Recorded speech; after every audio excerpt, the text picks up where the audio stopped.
आरएलएसडीसी का गठन कर मुख्यमंत्री ने सराहनीय कार्य किया है। इसके लागू होने से लाखों ठेका कर्मियों का जीवन स्तर सुधर जाएगा। आज माध्यमिक शिक्षा बोर्ड राजस्थान के समस्त ठेका कर्मियों ने आरएलएसडीसी को धरातल पर लाने हेतु ज्ञापन सौंपा। ठेका कर्मियों के मोनू चौधरी ने बताया कि राजस्थान में आचार संहिता लागू होने वाली है। इससे पहले सरकार को इसे लागू करना चाहिए। यदि सरकार इसे तुरंत प्रभाव से लागू नहीं करती तो समस्त ठेका कर्मी चुनावों का बहिष्कार करेंगे।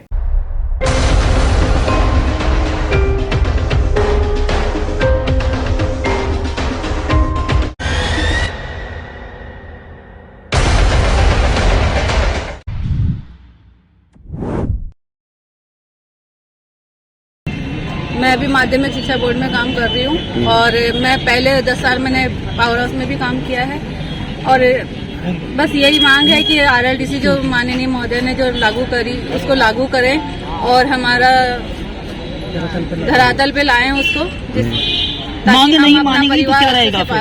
फिर हम चुनाव का बहिष्कार करेंगे। नाटो सब हम हमारी फैमिली सब जने यही करेंगे। मैम आपको कम आमदनी मिल रही है, किसी पालन पोषण करते परिवार का आप लोग? इतनी मुश्किल से कर रहे हैं वो तो हम ही जानते हैं सर। सब प्राइवेट कर्मचारी है हम लोग। 7-8 हज़ार भी पूरे नहीं मिलते हमें तो कम से कम। तो पूरा पेमेंट तो मिले ताकि हम अपना परिवार अपने बच्चों का पालन पोषण अच्छे से कर सके। उनकी पढ़ाई लिखाई इतनी महंगाई के जमाने में। मुख्यमंत्री ने घोषणा करी थी अभी आने वाले बजट में आप लोगों की। हाँ घोषणा तो करी है पर उनका अभी तक धरातल पे नहीं आई है वो चीज। तो वो लागू तो कर दिया, उन्होंने बोल तो दिया है लेकिन अब वो अभी तक नोटिफिकेशन वगैरह जारी नहीं हुआ है। पिछले काफी समय से हम आरएलएसडीसी बोर्ड को लेकर मांग कर रहे थे। आरएलएसडीसी बोर्ड अगर गठित हो जाता है तो इसमें संपूर्ण राजस्थान का जो ठेका कर्मी है उसको एक अच्छा वेतन मिलेगा जो 5500-7000 के आसपास मिलता है अब तक। तो आरएलएसडीसी बोर्ड की कई बार मुख्यमंत्री सीएम साहब आदरणीय गहलोत जी ने घोषणा भी की है। अब आचार संहिता बिल्कुल नजदीक है और लास्ट अभी जो कैबिनेट मीटिंग हुई उसमें इसी बात का उन्होंने जिक्र किया और इससे पहले जो है बजट घोषणा में भी उन्होंने इस बात का जिक्र किया, लेकिन वो धरातल पर अभी भी कहीं भी दिखाई नहीं देती है। इसलिए संपूर्ण राजस्थान का ठेका कर्मी इसलिए परेशान है कि अगर ये धरातल पर लागू नहीं होती है तो फिर आने वाले कई समय के लिए ठंडे बस्ते में चली जाएगी। और इसी चीज को लेकर आज हमने ये ज्ञापन दिया। हम सीएम साहब से मांग करते हैं। इससे पहले हम आरटीडीसी चेयरमैन धर्मेंद्र जी राठौड़ से भी मिले,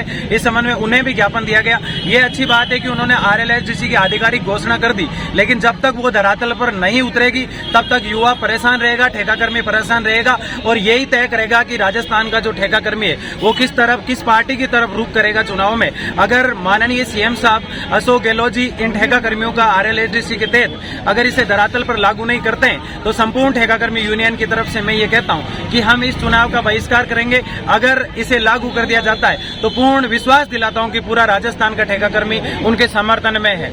कितने बेरोजगार है? लगभग लाखों की संख्या में ये लोग हैं और कई समस्याएं तो ऐसी है कि एक व्यक्ति ने एक जगह काम किया, फिर वहां से दूसरे एनजीओ के तरफ वो काम करने लगा, फिर कुछ समय बाद उसने कहीं और काम किया। कई एजेंसियां ऐसी है जहां वो काम कर रहे हैं वो इस चीज को मानती नहीं है कि ये ठेका कर्मी यहाँ काम कर रहा है। तो मैं ये भी कहना चाहूंगा कि उनके ऊपर भी बंदिश करें कि कोई व्यक्ति जहां काम कर रहा है उसके लीगल डॉक्यूमेंट, वो जो बोर्ड है चाहे वो निगम में काम कर रहा है, चाहे वो शिक्षा के क्षेत्र में काम कर रहा है, चाहे वो किसी भी चिकित्सा विभाग में काम कर रहा है, वो उस संस्था उसको वो डॉक्यूमेंट दे।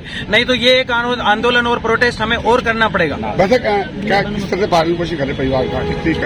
कम मतलब इनको बहुत कम सैलरी मिलती है, 5500 से लेकर 7-8 हज़ार के आसपास सैलरी मिलती है। इसमें आज महंगाई के जमाने में आप सब जानते हैं कि एक वक्त का खाना भी मैनेज नहीं हो पाता। ऐसे में ये अपना गुजारा कर रहे हैं। मैं पिछले 1 महीने से समस्त ठेका कर्मियों के साथ प्रयासरत हूँ और सरकार ने हमारी मांगे मानी भी है, लेकिन वो धरातल पर चाहिए। हमें इस तरह से मीठे लॉलीपॉप देने वाला काम नहीं चलेगा। इसलिए मैं मांग करता हूं माननीय मुख्यमंत्री महोदय से, संपूर्ण ठेका कर्मियों की पीड़ा को आप समझिए और न्याय कीजिए।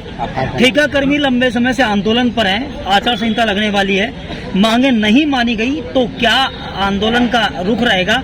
लगभग 1 मिनट आंदोलन हमारा जारी रहेगा और हम हमेशा निराश और अगर हताश हुए तो हम बहिष्कार करेंगे चुनाव का।